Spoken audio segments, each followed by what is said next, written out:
Yaman naman ni VP Duterte lumobo sa mahigit 88.5 million pesos mula sa mahigit 7.2 million noong 2007. Pero walang idineklarang cash on hand at cash deposit mula 2019 hanggang 2024.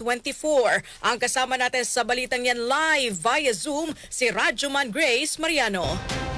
RMN Live Reports! Sa pagpapatuloy ng impeachment hearing ngayong araw ay unang binusisi ng House Committee on Justice ang Statement of Assets, Liabilities and Net Worth o SALN ni Vice President Sara Duterte na isinumite ng Office of the Ombudsman. Sa pagtatanong ni Manila Representative Joel Chua kay Attorney Karen Bato na siyang OIC Ombudsman Central Records Division ay lumabas na lumobo ang kabuang yaman ni VP Duterte sa mahigit 88.5 million pesos noong 2024 mula sa mahigit 7.2 million pesos lamang noong 2007 na siya ay DC Alcalde ng Davao.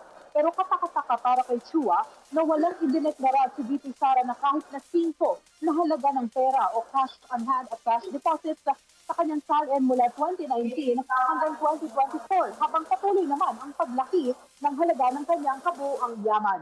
Yung kanya pong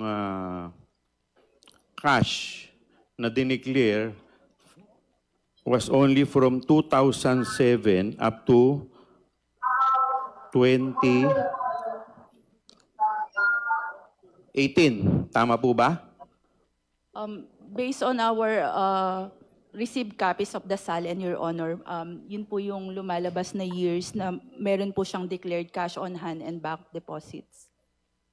At noong 2019 at 2024, kahit na 5 po, wala po siyang dineklara na cash at saka cash on hand. Tama po ba?